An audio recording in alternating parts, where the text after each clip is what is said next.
নারায়ণগঞ্জের ফতুল্লায় আগুনে দগ্ধ একজন ঢাকা মেডিকেলে মারা গেছেন। ভোর ৬টার দিকে বার্ন ইউনিটে নাসির উদ্দিন নামে ওই ব্যক্তি মারা যান।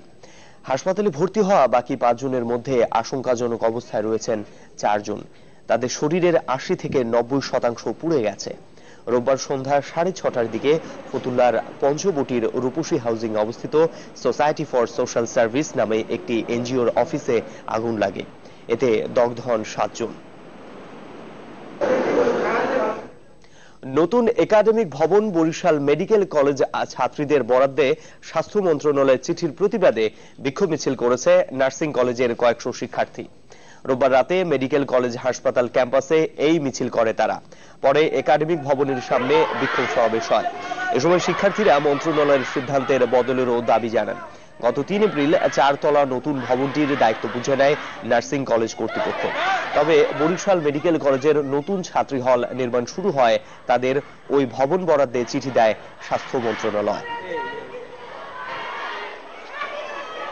আমাদের যে ক্লাস একাডেমিক ভবনটা আছে সেটা মেডিকেলের যে মেয়েরা আছে মেডিকেলের যে ইন্টার্নি না জানি না ওদের হোস্টেল করার জন্য জোরপূর্বক নিয়ে নিচ্ছে। তারা অনৈতিকভাবে আমাদের একাডেমিক ভবনকে কখনোই হোস্টেল বানাতে পারে না। দেখতে আসছেন তো আমি বলছি যে স্যার প্লিজ আপনি আমার পুরানা বিল্ডিংটা দেখেন, তাহলে আমাদের ছেলেমেয়েরা কি অবস্থায় আছে এটা দেখলে আপনি বুঝবেন আর কি স্যার।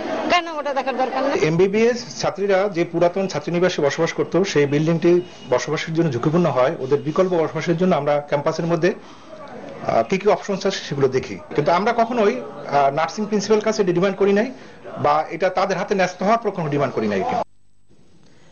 ভারতের সীমান্তরক্ষী বাহিনী বিএসএফ এর গুলিতে বাংলাদেশি নিহতের ঘটনা প্রায়ই হয় খবরের শিরোনাম। দীর্ঘদিন ধরে এই নিয়ে চলছে আলোচনা সমালোচনা। বিএসএফ এর দাবি হত্যা নয়, অপরাধ নিয়ন্ত্রণে কেবল আত্মরক্ষায় বন্দুকের ব্যবহার হয়। তবে বর্ডার গার্ড বাংলাদেশ বিজিবি বলছে অপরাধী হলেও হত্যা করা গ্রহণযোগ্য নয়। ফারাক আছে সীমান্ত মৃত্যু নিয়ে দুই বাহিনীর দেয়া তথ্যেও। দুই দেশের সীমান্ত এলাকায় ঘুরে এসে জানাচ্ছেন নাহিদ হোসেন, ছবি তুলেছেন মুক্তার হোসেন।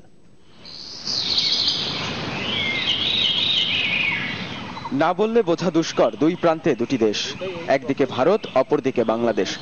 গাছের এমন সারি বিভক্ত করছে দুই দেশের মানচিত্র। আর তাই বিএসএফ এর বিশেষ চেষ্টা সীমান্তের সীমারেখা বোঝানোর, যার ব্যাপ্তি কম বেশি 2000 মাইল, পৃথিবীর 5ম দীর্ঘ সীমান্ত। ভারত এবং বাংলাদেশ ঐতিহ্যগতভাবে এক দুটি দেশ, কিন্তু ইতিহাস কর্তৃক দ্বিখণ্ডিত দুটি দেশ। আর সেই দ্বিখণ্ডিত করার যে সীমারেখাটি, সেই সীমান্ত রেখাটি টানানো হয়েছে ঠিক এখান থেকে। এই রেখার উল্টো পাশে বাংলাদেশ আর এ পাশটাতেই ভারত। এই দু দেশের মধ্যে বিবাদমান যত কিছু অমীমাংসিত সমস্যা আছে তার অন্যতম এই সীমান্ত সমস্যা। শান্ত এমন সীমান্ত কখনো হঠাৎই হয়ে ওঠে উত্তপ্ত। বাংলাদেশি নিহত হওয়ার ঘটনা প্রায়ই উঠে আসে শিরোনামে। সীমান্তে হত্যা নিয়ে দুই দেশের সীমান্তরক্ষী বাহিনীর পরিসংখ্যানটাও বেশ গোলমেলে। বিএসএফ এর দাবি 2011 সালে এই সংখ্যা ছিল 4 আর বিজিবি বলছে 24 জন। 2012 সালে বিএসএফ এর দাবি 3 হলেও বিজিবির দাবি প্রাণ হারিয়েছে 24 জন।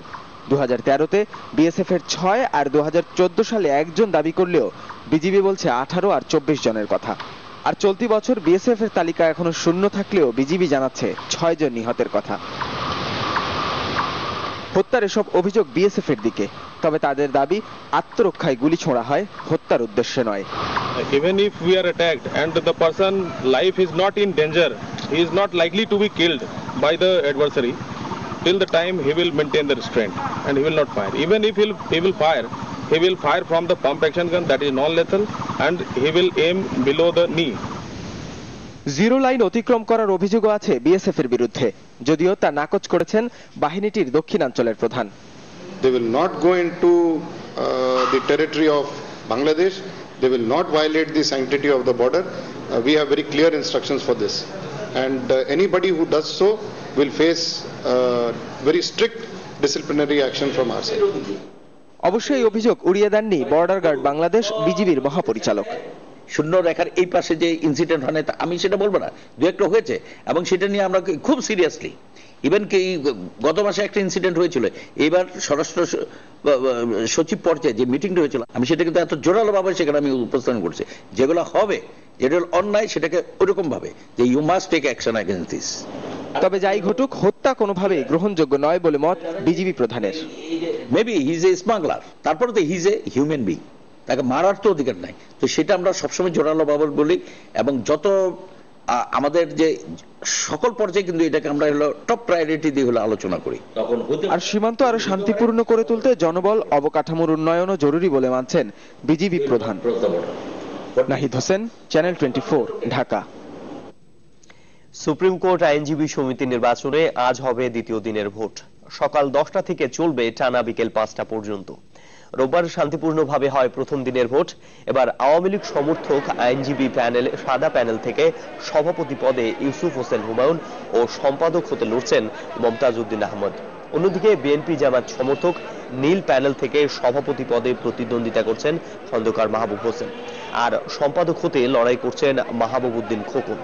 14টি পদের বিপরীতে 2টি প্যানেল ও স্বতন্ত্র মিলিয়ে 31 জন প্রার্থী প্রতিদ্বন্দ্বিতা করছেন।